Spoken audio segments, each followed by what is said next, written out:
I think for our cold openings, we should play a game sometime because, like, now you've started to watch some of the really, really bad movies that I watch. And I think I should pitch you a movie and you tell me if it's a real movie or not. Oh, real or not? That's a fun game. Because I also write a lot of stupid movies and I watch a lot of stupid movies.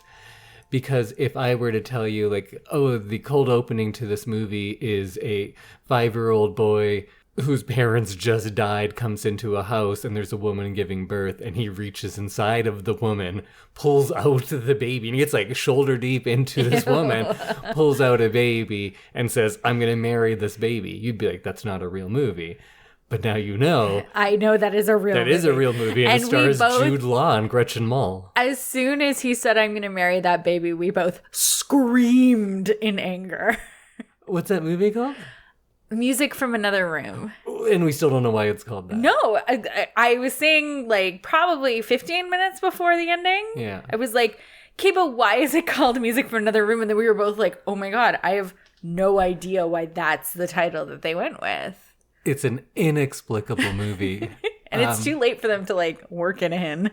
So yeah, go out there and watch it. We've only spoiled the first 5 minutes of a terrible movie, but I think that'll be a game we play where I say something ridiculous and you tell me if it was a real movie or not. I look forward to that game because that was probably the most ridiculous movie I've ever seen. I got some things for you then. Well, I'm excited. Well, welcome everyone to another episode of I Love This, You Should Too. We're members of the Alberta Podcast Network, which is locally grown and community supported. My name is Indy, Giant Trenchcoat Randawa. Jude Law wore so many giant trench coats in that. Oh my God, everything he wore was like 4 sizes too big for him. Everything was buttoned up all the way, too. Yeah. Oh yeah, no tie. Oh, and that is my lovely co-host, Samantha. I'm gonna marry that baby Randawa. That's what you said when you met me. Yeah, I was like, I'm gonna marry that baby. But I met you when you were in your 30s, when it's an appropriate thing to say. Exactly, yes, you're right. Well, this is going to be an episode before our big watch next week, so we are each going to have a spoiler-free thing of the week, and Sam will tell us what we are going to watch for our big deep dive next week. But before we get into everything, let's thank our first sponsor of the episode, and that is the Edmonton Community Foundation and Pod Power. Because with Pod Power, our sponsors are making it possible for us to amplify the voices of Albertans and Alberta podcasters. This episode, the Edmonton Community Foundation is helping us give a Pod Power shout out to Overdue Finds. Overdue Finds is the Edmonton Public Library podcast, and in it, hosts Bryce Crittenden and Caroline Land host conversations about books, movies, pop culture, and other interesting news about Edmonton. It's a great way to learn more about what's happening at the Edmonton Public Library and about how you can use your library card to access all of EPL's in-person and online services. If you want to check them out, you can head over to epl.ca/podcast or just search up Overdue Finds wherever you are listening to us now. And of course, I always have to kind of plug the episodes I was in. If you want to check out episode 42, where I joined the host and we talk about horror movies. Episode 98 is all about It's a Wonderful Life, which is great for, what is this, late August? Yeah. You can go watch that one. Or episode 109, when I talk all about Kids in the Hall, because I love those guys. I watched even more last night. I just can't get enough. Did you? All the time. I just always watch Kids in the Hall. It's like Simpsons. I can just it's there. I was like, yeah, I got nothing. I got 10 minutes. Is it I put a little security show? No, that's Futurama. Oh, okay. Yeah. But Futurama, I have to watch sparingly because I can only use it like in emergencies now because I got too dependent on it. I got addicted to Futurama, and for a while I couldn't sleep without having watched an episode to like bring me back to a base level of happiness. Aww. But then I was like, I got too dependent. You know, like people with real problems do with drugs. Yes. All right, Samantha, what is your thing of the week today? So my thing of the week is a book, as per usual. A book that you listen to on Libby. and It's twisty and turny and has a female protagonist? Yeah, okay, what's your thing of the week? Oh, but I want to hear about this one and how it compares to the other ones because you're becoming quite an expert on this genre. Yes, the twisty turny genre. So this is called Emma and the Night. It's by Wendy Walker, and it's a thriller about two sisters who go missing one night and kind of the family dynamic that one of the sisters returns back to and what happens as she comes back and tries to help the police find her sister. Oh, this seems very reminiscent of your last thing of the week. Is it the same author? Yes. Okay. So we're doing double Wendy Walker here. So she likes women going missing in the night but the mystery isn't just where did they go, there's an added layer of when they come back and like what is the circumstances they're returning to. She does a really good job of kind of masking the true story and you kind of pacifies you with this side story, and then all of a sudden there's a huge twist and everything changes, and all of a sudden you can kind of look back on the rest of the book and realize that like all the clues were there. Mm-hmm. See, that's a good mystery, unlike a lot of things that we watch sometimes where there's the explanation. You're like, yeah, but if you know that way back then, it actually makes no sense. Mm-hmm. This one really brings everything together. She does a really good job of like, I assume, I've never written a novel, but she does a really good job of like mapping it out beforehand, I assume, and putting those little clues in. And then once the twist happens, you get this like huge eye-opening like twist, and all of a sudden you're like, oh, that was the story all along, and you're like, how could I not have seen that? So it was a satisfying wrap-up? It was a satisfying wrap-up. I found this one a little bit too quick in the wrap-up, and I wonder if that was editing or if she just like rushed it or something, because I could have used probably another like 50 pages. Oh, wow. Of just like, it would have made it a little bit more relaxed and a little less like jarring right at the end, because she packs a lot in the last like 30 pages. But this is a story of two teenage girls, the Tanner sisters, who disappeared, 15-year-old Cassandra and 17-year-old Emily. Oh, I thought they were going to be DJ and Stephanie. No. The Tanner sisters. Oh, yes, those Tanner sisters. Sorry, her name's Emma. And Emma comes home, Cass comes home, and she tells this incredible story about kidnapping and these people who held them against their will on this island, and how she had to like think her way out of this problem, basically. And Emma never comes home with her, but she insists the entire time, you have to find my sister, you have to find my sister. And I don't want to say any more than that, but you get this really interesting look of like family dynamics that include a like narcissistic mother, in the like diagnosed sense of narcissistic. And you get to see the struggle of Cass as she's trying to like tell this story without her mother kind of shutting her down, because her mother is constantly trying to like curb what she's saying and give her like a different narrative of like how perfect their family is. So I think if you like kind of like the psychology side of families and true crime, you might enjoy this book. Is Wendy Walker going to be your go-to for a while now? I did listen to 2 other books of hers, and I ended up putting them down, which is like really unusual for me. Usually I stay the course and I listen to the whole book, but 2 of them I just had a really hard time getting through, and now I'm on to a new author. So okay. Who's the new author? Riley Sager. I'm reading The House Across the Lake, so there's a good chance that that'll be in a future episode. Oh. Yeah. There's this whole vein of these kinds of books right now. They're like very, very popular. Right. So I've got like a huge holds list of things that I see either on Facebook or Goodreads, or like, you know, recommendations like, if you like this, you might like this. And I often just put holds on them. What are the big touchstone books of this that our listeners might know and say, like, if you like that, you'll like this? Is this the kind of the Gone Girl world? Is it Kind that of. type? Yeah, that like twisty turny. These tend to be a little bit less violent. Like Gone Girl was pretty graphic. But like the Girl on the Train, those kinds of books where you get like a protagonist and you don't really know what's going on until the end. Okay. Yeah, so I think if you like some of those books, you'll really like Emma in the Night by Wendy Walker. Great. While we're talking about authors that we're getting into, maybe I'll ask a question of our audience. I tend to read authors all the way through, and I'm a completionist. I'm starting John Steinbeck. He has like 35 books. People who have read a lot of Steinbeck, do I need to read all of them, or can I pick like the best 15? I'll still read like 15 of his novels, but I kind of don't want to do all 34. That's fair.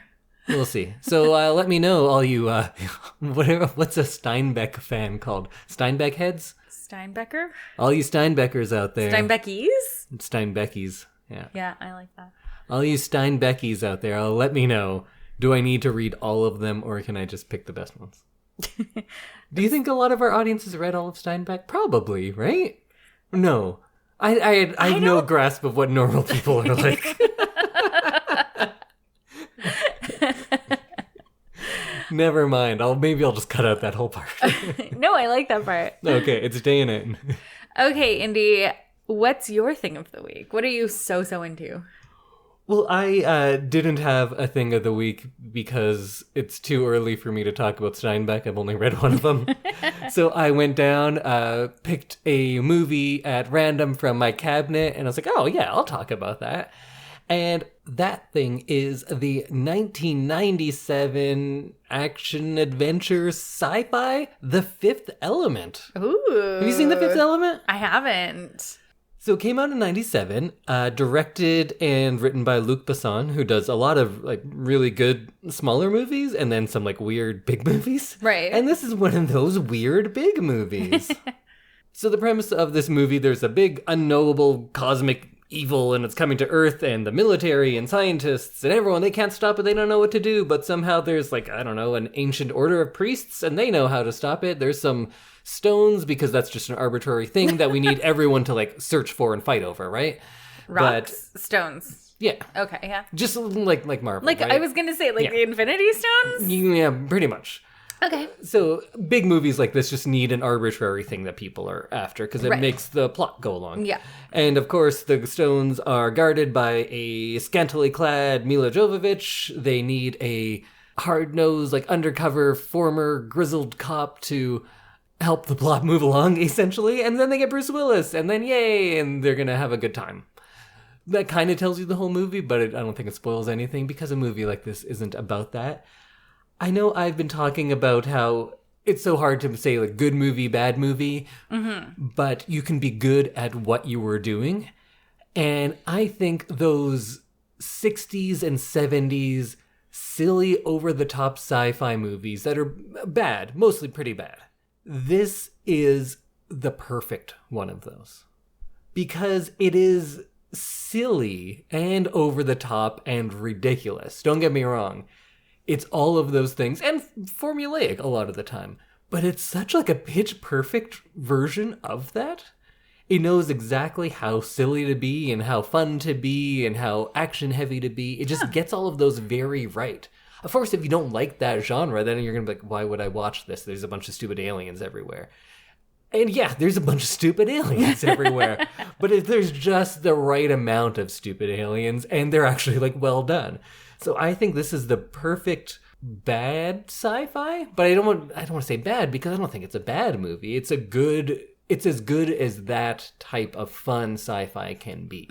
It's not like a big, deep, existential like a 2001 or Arrival. It's not that. It's just a lot of fun. It takes place in this wild and extraordinary future that is probably somewhere between Blade Runner and Looney Tunes.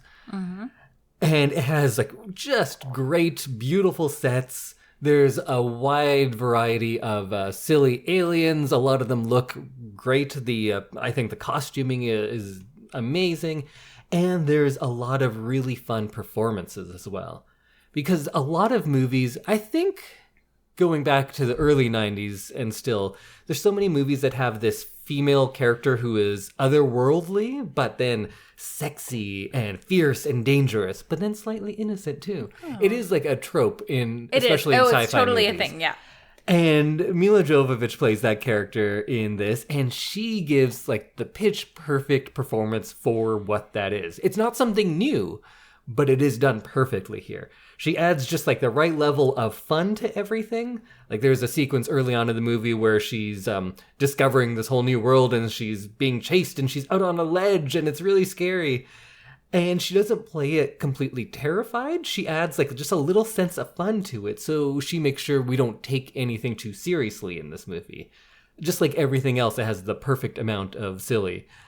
And speaking of silly, Chris Tucker is in this, and he's just ridiculous and the most over-the-top performance you could see, and yeah, fits right in. He's introduced where there's a bunch of people looking for his autograph, and I love he just like walks by and he has a paintbrush and just paints over everyone's paper, and they're so excited for it. It's probably really annoying and too much for most people, but it works because everything is too much in this movie.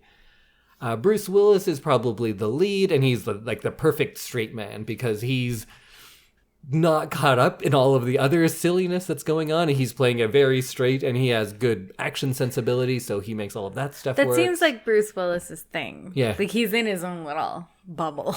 Yeah. In whatever movie he's in. And in the world, it turns out. Yeah. Yep.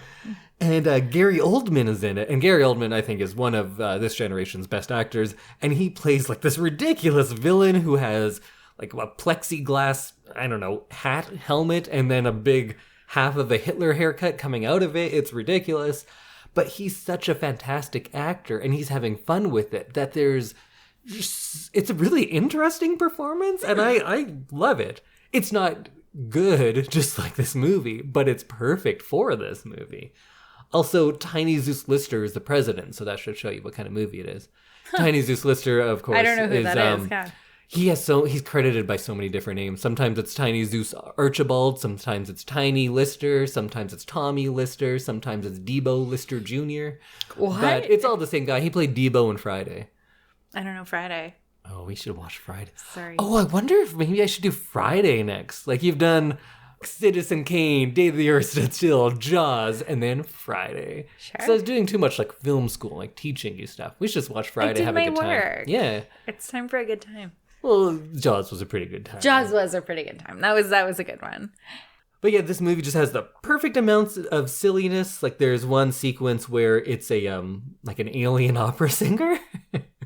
And it's well done enough that it's impressive and kind of amazing, but it's also a blue woman, and you're like, oh, this is ridiculous. And if it were done on a lower budget, I think we'd be laughing at it. But because it's looks great, it's kind of genuinely impressive, but doesn't take itself too seriously at the same time. And in that vein, there's a sequence where Bruce Willis has met Mila Jovovich's character for the first time, and he's clearly like kind of like love struck by it. And he's laying in bed, and it's a sequence that you would see in a late 80s movie about a 16-year-old girl falling in love talking on the phone. Because he's like laying in bed talking about her, but it's Bruce Willis. And that's a lot of fun. The music is fun. It's all influenced from all around the world. There's just as much of a reggae influence as like Bollywood stuff. It's kind of all over the place because it's the future. So why wouldn't it be more international? Yeah. So The Fifth Element, if you haven't seen it, it's on Netflix right now. It's a good time movie. It's a lot of fun. I hadn't watched it in a long time, and I was like, oh, I'll pick this to do right now, and I can talk about it without watching it. But I just went up and said, oh, I'll watch 10 minutes, kind of refresh, and I just wanted to sit and watch the whole thing. It's actually a lot of fun. Oh, is that what you were watching upstairs? Yeah. Oh, okay. I could hear stuff, but like I was weird sounds. I was doing other things on my computer, so I was like, I won't go up and see what he's watching. It sounds interesting. I would be interested to see it. Maybe eventually we'll get to the point where we do it on this show. Yeah. But until then, you'll have to just watch Friday. So our second sponsor of the episode is Park Power. In Alberta, you get to choose who to buy your internet, electricity, and gas from. Park Power has low overhead, which in turn allows them to offer low competitive rates. If you decide to switch, it's easy. It's really just a change to your billing, and you can feel good knowing you are helping give back to your communities with your utility bills. You can learn more at parkpower.ca. All right, well, let's keep this quick pace going. Samantha, what are we watching for next week? Okay, I have 3 questions for you. Okay. It's going to be a classic Indy where he holds 2 DVDs behind his back and makes me pick. Okay, so right or left? In what sense? No, like just politically? Pick one. Just pick one. Left. Okay. But in hockey, right. So this is just arbitrary, has no meaning? Nope, has no meaning. Okay, I'm going right. Up or down? Up, and always twirling. 0 or 11? 0 or 11? What kind of binary question is that? I'm going 11. I'm going Mark Messier. Because who wore 0? Okay. Gilbert Arenas? I'm doing some very serious math right now. 0 plus 11? No, not. I wasn't actually adding my numbers. I was grading your quiz you just took. Okay. So we will be watching the 1990 romantic comedy Pretty Woman. Just one. Pretty Woman. Wait, how is this your pick? I thought that was going to be my pick. So this is going to be a classic. I haven't seen this and I feel like I need to. Shit, yeah, I'm down. I think I love Pretty Woman. Okay, well, Sorry, go tell me about your little system that we just did. Okay, so the other film, do you want to know what the other film was? Mm-hmm. It was Glitter. Oh, fuck. I love Glitter. Well, I don't, Glitter's the worst, but I'd watch it. So I had them on my little notepad here on my computer. And so it was Glitter was right, Pretty Woman was left, and then Glitter was above Pretty Woman. And then Glitter came out in 2000. And Pretty Woman came out. Oh, no, maybe I reversed those. But we're still watching Pretty Woman. It is fine. It could have just been a right or left. Yeah, I could have just been a right or left. I just wanted to like confuse you. Sure. I was very confused. So I haven't seen Pretty Woman. Mm-hmm. I know that it has Julia Roberts and Richard Gere in it. Yeah. Also, like Laura San Giacomo. Oh, I see Hector Elizondo. Yeah. And Jason Alexander, which is he's a piece of shit in that. Super random. Yeah. So I don't actually know much about this other than what you know from like pop culture. What do you know from pop culture? I know she takes a bubble bath at some point. Yeah. She goes into a store and they're super mean to her, and then she like oh, you're the ones who wouldn't wait on me the other day? Yeah. Big mistake. And she has like huge bags, and I think she's a call girl or an escort. Oh, I'm not going to answer anything. Okay. We're going to watch it. So that's really all I know about What this about movie. the part where she reaches into a jewelry box and then it... Oh, yeah. He like That's surprises pretty her. big, yeah. Yeah, that's a classic moment. Mm-hmm. So do I know all about Pretty Woman? Yeah. You know about Pretty Woman. Okay. Because I just know the things that, you see like parodied or in other places. But yeah, so I'm excited to watch this movie because I realized I've never seen it. So I'm worried. Why? I haven't seen this movie. Oh, this is going to sound real weird. So I have odd taste in movies sometimes. Mm-hmm. And I was, I don't know, maybe quite, I don't know if mature is the right word in my movie watching as a kid. But no, yeah, probably. No, you were quite mature in your movie watching. Yeah. And same with like books and stuff. I always read adult stuff when I was like 14, 15, that's what I liked. And I loved Pretty Woman as a kid. Child. Oh, okay. I don't know if I've seen it after the age of like 16. Okay. But as a kid, I loved as like a heterosexual Canadian male. I loved Pretty Woman. Okay. I'm worried it's not as good as I thought it was.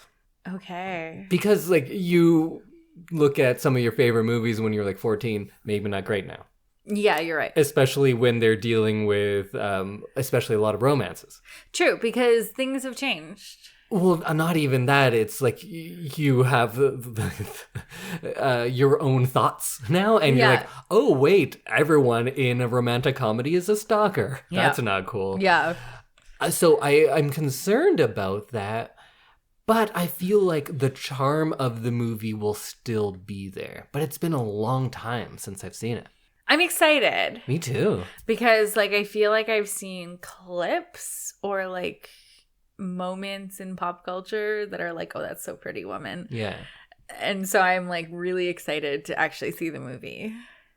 Well, if I'm already talking about how weird I am, I owned both Fifth Element and Pretty Woman on VHS. Oh, did you? Yes. Okay. And now I own both The Fifth Element and Pretty Woman on Blu-ray. Perfect. So we don't We have it downstairs. Find I it. just haven't watched it even after I bought it. It was on sale somewhere, and I was like, well, I can't not buy Pretty Woman. It was I love your Pretty favorite Woman. movie, yeah. I loved that movie. Yikes. But the thing is, I was not a Julia Roberts fan. Interesting. I love Julia her Roberts. in that. I don't like her in most things, actually. Oh, see, I love Julia Roberts. I think she's great. I think she's good. I also like Richard Gere. I think he's fine. But I've loved both of them in this. Well, I'm very excited to see what you think next week. I'm really excited. Do you think we have time? We might just watch it tonight. We could probably watch it tonight. I'm really excited to watch it. I'm also a little scared, but I'm mostly excited. It's all coming back to me now. It's rare that we podcast and then also watch the movie the same night. And Yeah, I'm because going you away go to this bed. weekend. So we'll have to pack it all in tonight. Let's do it. Okay.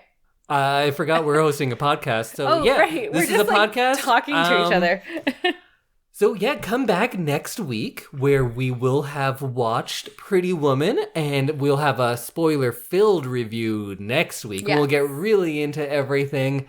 Is this streaming anywhere? So you can find this on Disney Plus in Canada. Of course, I don't know what's available in the States. So I think Disney Plus is the same everywhere, isn't it? Is it? I'm not You sure. know, I don't know either. Because I know Netflix is It's different very in different, different yeah. countries based on whatever rights they have. So it is available in Disney Plus on Canada. You can probably also find it at your local library Or Indy's basement. Indy's basement. If that is your local library, like mine.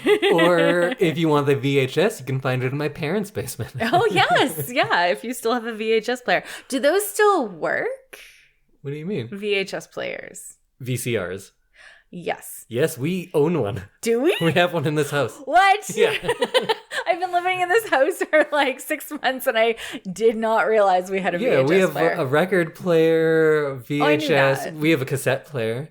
Oh, that's interesting. Yeah. I probably have some like pretty cool dance mixes. Well, we can listen to them. Excellent. They're probably still in my dad's basement. So Where all cassettes are. Everything on tape is in someone's parents' basement. yes, exactly.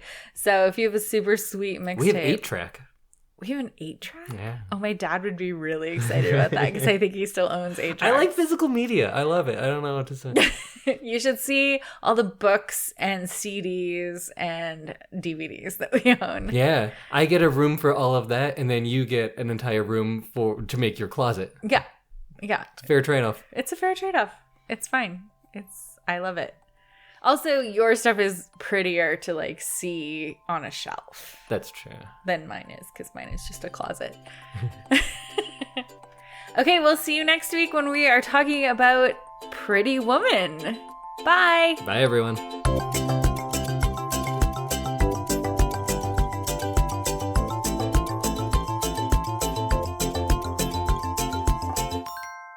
Pretty Woman! Are you so excited? Yeah. Okay, I'm gonna